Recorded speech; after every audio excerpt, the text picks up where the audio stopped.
రేవంత్ రెడ్డికి సడన్గా ఆడోళ్ళ మీద ఎందుకు ప్రేమ ఉట్టుకొచ్చింది? రెండేళ్లుగా అయ్యని చీరలు సడన్గా ఇప్పుడే ఎందుకు ఇవ్వాలనిపించింది? అది కూడా గొప్పగా చేస్తున్నాం మేము, ఇవాళ వస్తాయి రేపు వస్తాయి అని చెప్పి రెండేళ్లుగా చెప్పుకుంటూ వచ్చి సడన్గా ఇప్పుడే ఆ చీరలు ఎందుకు ఇచ్చారు? వీటన్నిటి వెనుక ఉన్నటువంటి కారణం ఏంటి? దాని గురించి రేవంత్ రెడ్డి ఏం చెప్పారు? ఇవన్నీ కూడా ఇవాళ వీడియోలో చూద్దాం.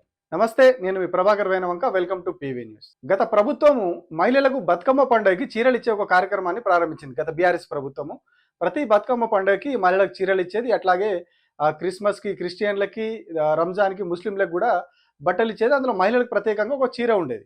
బతుకమ్మ పండుగ అయితే ప్రత్యేకంగా ఓన్లీ మహిళలకు ఇచ్చేవాళ్ళు. మిగతా రెండు పండుగలకి కొన్ని చోట్ల పురుషులకు కూడా ఇచ్చే కార్యక్రమం ఉండేది. సో ఈ బతుకమ్మ చీరలు అనే కాన్సెప్ట్ అనేది తెలంగాణ రాష్ట్ర ఏర్పాటు తర్వాత రెగ్యులర్గా నడుస్తూ ఉన్నది. కాంగ్రెస్ గవర్నమెంట్ ఏర్పడే వరకు కూడా నడిచింది. కానీ కాంగ్రెస్ గవర్నమెంట్ ఎన్నికల ప్రచారంలో ఏం చెప్పిందంటే, కేసీఆర్ ఇచ్చే చీరలు అంటే గత ప్రభుత్వం ఇచ్చిన చీరలు, ఇచ్చే చీరలు చాలా నాసిరకంగా ఉన్నాయి, ఎందుకు పనికిరాని చీరలు అవన్నీ, పాలిస్టర్ చీరలు, పనికిరాని చీరలు, నేను వాటి స్థానంలో మంచి చీరలు ఇస్తాను, క్వాలిటీ చీరలు ఇస్తాను, పట్టు చీరలు ఇస్తానని చెప్పి ఎన్నికల ప్రచారంలో కూడా చెప్పారు. వీళ్ళు 2023 అసెంబ్లీ ఎన్నికల ప్రచారంలో చెప్పి ఎన్నికల్లో గెలిచి కూడా 2 ఏళ్ళు అవుతున్నది ఇప్పటికి. సో ఈ 2 ఏళ్ళుగా ఇప్పటి వరకు చీరలు ఇవ్వలేదు. ఇగో ఇస్తాము, అగో ఇస్తాము, ఇవాళ వస్తున్నాయి, ఈ దసరాకి వస్తాయి, సంక్రాంతికి వస్తాయి అని ఒకసారి ఇట్లా 2 ఏళ్ళ నుంచి కాలయాపన చేస్తూనే పోయారు. కానీ సడన్గా ఇప్పుడు ఏ పండగ లేదు. దసరా పండుగ అయిపోయింది, దీపావళి పండుగ అయిపోయింది, నెక్స్ట్ జనవరిలో సంక్రాంతి పండుగ ఉంది. సో సంక్రాంతి పండుగ మన తెలంగాణలో అంత పెద్దగా జరగదు. అయినా కూడా ఇప్పుడు రాష్ట్ర ప్రభుత్వం ఈ చీరలు ఇస్తూ ఉన్నది. మరి ఇప్పుడే ఎందుకు ఇస్తున్నారయ్యా అని అడిగితే, ఇందిరాగాంధీ జయంతి సందర్భంగా మేము చీరలు ఇస్తున్నామని చెప్పారు. ఎవడన్నా మెడకాయ మీద తలకాయ ఉన్నోడు జయంతులకు ఇట్లా చీరలు మంచి కార్యక్రమం, రాష్ట్ర వ్యాప్తంగా చీరలు మంచి కార్యక్రమం చేస్తారా?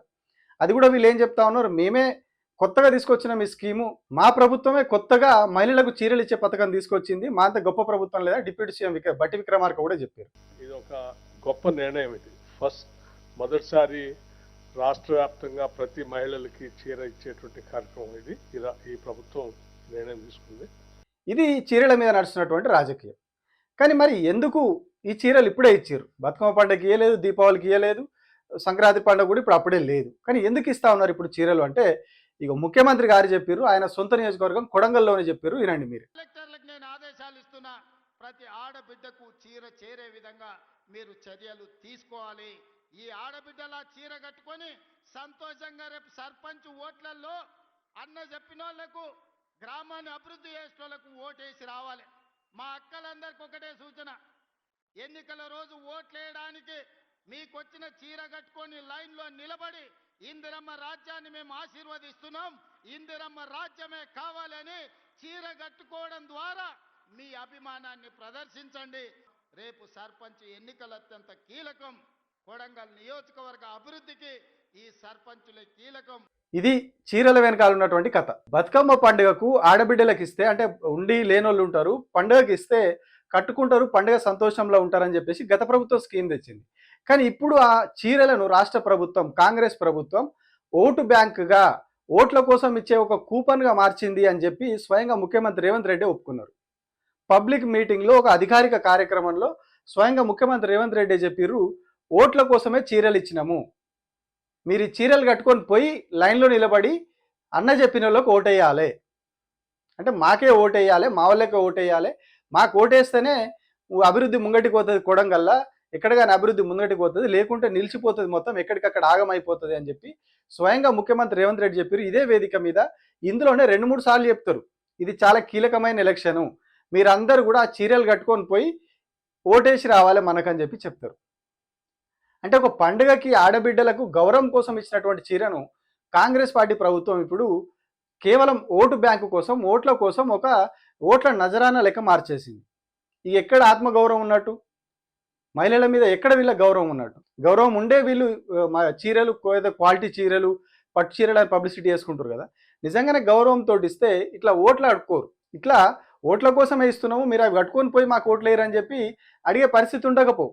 కానీ ఎంత అధికారిక కార్యక్రమంలోనే ముఖ్యమంత్రి రేవంత్ రెడ్డి చెప్పాడు. అంటే ఒకసారి మనం ఆలోచించుకోవాలి, మన ఓటుని ఒక చీరకు అమ్ముకుంటున్నామా, మన ఓటుని ఒక క్వార్టర్ సీసకు అమ్ముకుంటున్నామా? ఆడబిడ్డలు గుర్తు చేసుకోవాలి ఇవన్నీ కూడా.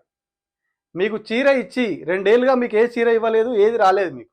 కానీ ఇప్పుడు సర్పంచ్ ఎలక్షన్లు ఉన్నాయి అనగానే మీ ఇంటికి చీర వస్తూ ఉన్నది, అది కూడా మహిళా గ్రూపులు ఉన్న వాళ్ళకే వస్తున్నది అనుకోండి, మీ ఇంటికి ఒక చీర ఉరికొస్తూ ఉన్నది. ఇప్పుడు అంటే ఎలక్షన్లు ఉంటే మీకు ఏదో నజరానా వేస్తారు.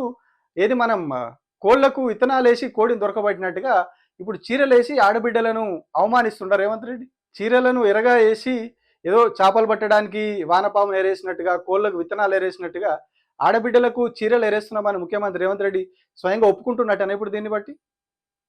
ఆయనే చెప్పిర్రు, మీరు అవే చీరలు కట్టుకొని పోయి ఓటేయాలి, మనకు ఓటేయాలి, మనకు చాలా కీలకమైన ఎలక్షన్ అని ఆయన నోటితో ఆయనే చెప్పారు. అంటే ఆయన ఒప్పుకున్నట్టే కదా. ఇవన్నీ కూడా నేను ఓట్ల కోసమే చేస్తున్నా, ఓట్ల కోసమే చీరలు ఇస్తున్నా అని చెప్పి. ఇప్పటి వరకు 2 ఏళ్లలో రాని చీరలు ఇప్పుడే సర్పంచ్ ఎలక్షన్ల ముందే వస్తున్నాయంటే అందరికి అనుమానం కలిగింది.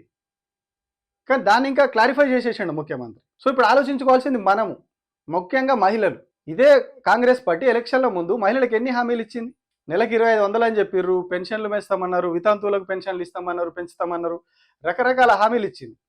రకరకాల హామీలు ఇచ్చి అందులో ఎన్ని నెరవేర్చింది? ఆడబిడ్డలకు స్కూటీలు అన్నారు, ఏవి విద్యార్థులైతే ఆ క్రెడిట్ కార్డులో ఇస్తామన్నారు. వీటిలో ఎన్ని అమలైనవి?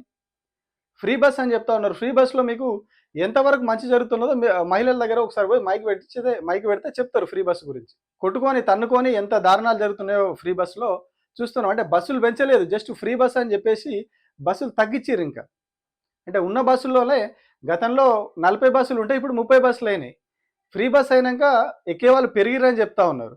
సో పెరిగినప్పుడు ఇంకా బస్సులు పెరగాలి, కానీ ఇక్కడ బస్సులు తగ్గుతున్నాయి. తగ్గడం వల్ల సీట్లు దొరకక మహిళలు కొట్టుకుంటా ఉన్నారు బస్సులలో, జుట్లు బట్టి కొట్టుకుంటా ఉన్నారు. ప్రతిరోజు ఆ వీడియోలు బయటకు వస్తానే ఉన్నాయి. సీట్ల కోసం కొట్టుకోవడం, బస్సు ఎక్కే కాడ కొట్టుకోవడం, వేలాడుతూ పోవడం, బస్సులు అదుపు తప్పి చెట్లలో కురకడం, పొలాల్లో కురకడం. అంటే బస్సులు బేర్ చేయలేక, ఆ బరువుని బేర్ చేయలేక, ఆ వెయిట్ని బేర్ చేయలేక బస్సులు కూడా అదుపు తప్పి అటు ఇటు పోతా ఉన్నాయి. సో ఫ్రీ బస్ అని చెప్పుకున్న దాంట్లో చక్కగా లేదు. నెలకి 2500 ఇస్తామన్నది ఇప్పటివరకు దిక్కులేదు. ఇంకెన్ని వాళ్ళ మేనిఫెస్టోలో ఎన్ని పెట్టిరు మహిళలకి? సో ఇప్పటివరకు అలా ఏది దిక్కులేదు. కానీ పంచాయతీ ఎలక్షన్లు వచ్చేసరికి మళ్ళీ ఆడబిడ్డల ఓట్లు కావాలి. ఇప్పుడు కావాలంటే ఏం చేయాలి? మళ్ళీ వాళ్ళకి ఏదోటి మాయమాటలు చెప్పాలి కాబట్టి ఇట్లా ఈ చీరల రూపంలో మళ్ళీ మాయమాటలు చెప్పేసి మహిళలతో ఓట్లు వేయించుకుందాం అనేది ముఖ్యమంత్రి ప్లాన్. అది ఆయననే ఒప్పుకున్నాడు.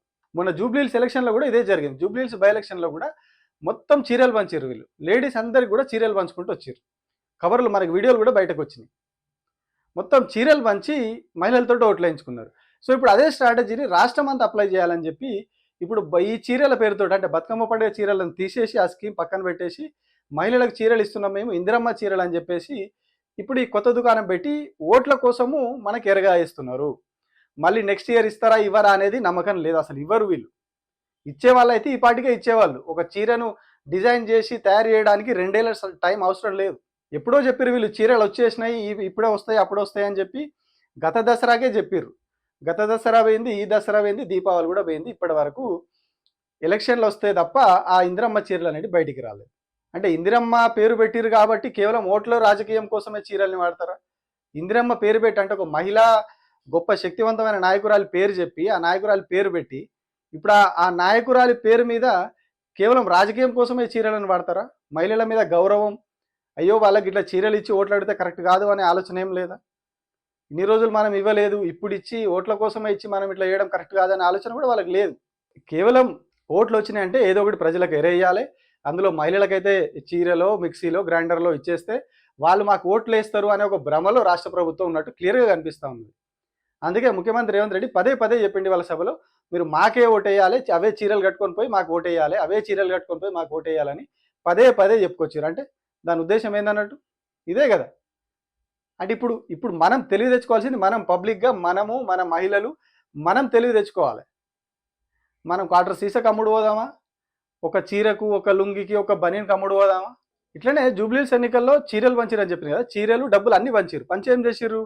మాకు ఓట్లు వేయలేదని చెప్పి కొందరు దగ్గరికి పోయి ఆ డబ్బులన్నీ వెనక్కి వసూలు చేసుకున్నారు. మళ్ళీ ఆ ఎలక్షన్ అయిపోయాక 2-3 రోజులు కంప్లీట్గా డబ్బులు వసూలు మీదనే ఉన్నారు వాళ్ళంతా కూడా. పేపర్లో కూడా వచ్చింది, ఆంధ్రజ్యోతి దినపత్రికనే రాసింది, కాంగ్రెస్ పార్టీ పత్రిక ఆంధ్రజ్యోతి రాసింది, డబ్బులు మళ్ళీ రిటర్న్ వసూలు చేసుకుంటా ఉన్నారు వీళ్ళు అని చెప్పి. ఇప్పుడు మీకు ఇచ్చిన చీర మీరేనో సందుగలను ఆన్లైన్లో మడత పెడితే వచ్చి దాన్ని కూడా మడత పెట్టుకొని తీసుకొని పోతారు వీళ్ళు, మాకు ఓటు వేయలేదేమో అని. అంటే ఇప్పుడు ఇవాళ రేవంత్ రెడ్డి గారి బెదిరింపులు చూస్తే అట్లనే ఉన్నాయి. మరి ముఖ్యమంత్రి గారు చెప్పేది నిజంగా వీళ్ళకి మహిళల మీద గౌరవంతో ఇస్తే ఒక అకేషన్లో ఇవ్వాలి. ఒక దసరాకో, దీపావళికో, సంక్రాంతికో ఏదైనా పండుగ అకేషన్ ఇచ్చినప్పుడు, లేదంటే ఒక మహిళా దినోత్సవం రోజు ఇస్తే అదొక మహిళల గౌరవంతో ఇచ్చిరు, వీళ్ళు మహిళలకు రెస్పెక్ట్ ఇస్తున్నారని మనం భావిస్తాం. కానీ స్వయంగా కరెక్ట్ సర్పంచ్ ఎలక్షన్ల ముందు ఇచ్చేసి ముఖ్యమంత్రి రేవంత్ రెడ్డి బహిరంగంగా చెప్తా ఉన్నాడు అంటే వీళ్ళు ఏ ఏ స్థాయిలో మన మీద మైండ్ సెట్ ప్రిపేర్ చేసుకుని ఉన్నారు గవర్నమెంట్లో ఉన్న వాళ్ళు. వీళ్ళకి ఎలక్షన్ల ముందు ఏదో ఒకటి ఇట్లా పడేస్తే వాళ్ళు మాకు ఓటేస్తారు, చీరలు ఇస్తే ఆడోళ్ళు ఓటేస్తారు, క్వార్టర్స్ ఇస్తే మగవాళ్ళు ఓటేస్తారు. ఇది కాంగ్రెస్ పార్టీ గవర్నమెంట్, రేవంత్ రెడ్డి గవర్నమెంట్కి ఉన్నటువంటి మైండ్ సెట్ అనేది ఇప్పుడు మనకు క్లియర్గా అర్థమవుతా ఉన్నది. అందుకే ఇప్పుడు ఇన్ని రోజులు రాని చీరలు ఇప్పుడు బయటకు వచ్చినాయి. ఇప్పుడు ఎలక్షన్లో ఇక జల్లుతారు, పైసలు మందు అన్ని జల్లి అటు మొగలు అనుకుంటారు, ఈ చీరలు చూపెట్టి ఆడోళ్ళ నుంచి ఓటేసుకోవాలని ఓట్లు వేయించుకోవాలనేది వీళ్ళ క్లియర్ కట్ నిర్ణయం తప్పితే ఎక్కడ కూడా వీళ్ళకి మహిళల మీద గౌరవం లేదు, ప్రజల మీద గౌరవం అంతకంటే లేదు. ప్రజలు మనకు ఓటేసి గెలిపిస్తూ ఉన్నారు, మనం కొంచెం గౌరవంగా చూడాలని వాళ్ళని ఇట్లా బదనాం చేయొద్దు అనే అది అసలు లేనే లేదు. స్వయంగా రేవంత్ రెడ్డి ఒప్పుకున్నారు, ఓట్ల కోసమే ఇస్తున్నాం, మీరు చీర తీసుకోరు మాకు ఓటేయరు అంతే. రేపు గెలిచిన తర్వాత మళ్ళీ పోయి మీరు ఏమన్నా అడిగిరు అనుకోండి, మాకు ఈ పని కావాలి ఆ పని కావాలంటే అప్పుడు ఏం చెప్తారు వాళ్ళు? చీర తీసుకున్నావు కదా, చీర వచ్చింది కదా ఎలక్షన్ల ముంగట, మళ్ళీ పని ఎట్లా అడుగుతావు నువ్వు అని అడుగుతారు. ఇక ఇది మీ ఇష్టం. ప్రజలు ఇది గుర్తుంచుకోవాలి. ఇప్పుడు మనం చీర తీసుకొని ఓటేసినాం, వాళ్ళు చీర ఇచ్చిర్రు, మనం ఓటు ఇచ్చినాం, అయిపోయింది, అక్కడికి లెవెల్ అయిపోయింది. ఆ తర్వాత మళ్ళీ గెలిచిన తర్వాత పోయి నాకు ఈ పని కావాలి ఆ పని కావాలంటే చేస్తారా? మీకు అప్పుడు చీర తీసుకొని ఓటేసిర్రు, ఇప్పుడు మళ్ళీ ఎట్లా చేస్తాం, మీకు పని ఎట్లా అవుతుంది అని అంటారు. ఇప్పుడు చూస్తున్నాం కదా. సో ఫైనల్గా చెప్పేది ఒకటే, రేవంత్ రెడ్డి గవర్నమెంట్కి, రేవంత్ రెడ్డికి గౌరవం లేదు. కేవలం ఏదో ఒక చీర ఇచ్చేస్తే వాళ్ళు ఓటేస్తారు. నాకు ఒక చీర చేతిలో పెట్టేస్తే, ఒక 500 రూపాయల చీర చేతిలో పెడితే ఓటేస్తారని ఒక దారుణమైనటువంటి ఒపీనియన్లో, మహిళల మీద దారుణమైన ఒపీనియన్లో గవర్నమెంట్ ఉన్నదనేది ఇవాళ క్లియర్గా వచ్చింది. సో ఇవన్నీ మనం మనసులో పెట్టుకొని ఆలోచించుకొని ఓటేయాలి. వీళ్ళు వచ్చిరని కాంగ్రెస్లో చీర ఒకటని, బీఆర్ఎస్లో చీర ఇచ్చిర్రు, కాంగ్రెస్లో చీర ఇచ్చిరని చీరలకు సీసాలకు వాటికి వీటికి ఆశపడి ఓట్లేస్తే ఏమవుతుందో చూస్తున్నాము. ఇంకా బాగా చూస్తాం, ఇంకా 3 ఏళ్ళు ఉన్నది, ఇంకా చూస్తాం మనం. సో ఎవరు మనకు పనిచేస్తారు, వాడు ఏ పార్టీ కానీ పార్టీలతో సంబంధం లేకపోని ఎవడు మన ఊరికి పనిచేస్తాడు, ఊరి బాగు కోసం పనిచేస్తాడు చూసి ఓటేయరు ఊర్లలో. ఈ పార్టోడు ఆ పార్టోడు, వాడు క్వార్టర్ ఇచ్చిండు, వీడు చీర ఇచ్చిండు, వాడు ఇంకో 500 ఇచ్చిండు, వాడు 1000 రూపాయలు ఇచ్చిండు, వీడు లుంగి ఇచ్చిండు, వాడు అండర్వేర్ ఇచ్చిండు, ఇవి చూడకూరు. ఇవి చూస్తే అవుతుంది. ఇప్పుడు ఎట్లా అయితే అన్ని స్కీములు అని చెప్పి ఎలక్షన్ల ముంగట ఎన్ని మనకు బొమ్మలు చూపెట్టిరు, ఎన్ని సినిమాలు చూపెట్టారు, అరచేతిలో వైకుంఠం చూపెట్టిరు. ఇప్పుడు వైకుంఠం కాదు, పాతాళంలోకి వెళ్ళి మనం అరుస్తున్నా కూడా ఎవడు దేక్తలేడు, మీదికెళ్ళి అడిగితే కేసులు అవుతా ఉన్నాయి. సో ఇవన్నీ మనసులో పెట్టుకొని పంచాయతీ ఎలక్షన్లలో ఓటేర్రి, చీరకు మందు సీసకు వీటికి అమ్ముడు పోకూరు. Thank you.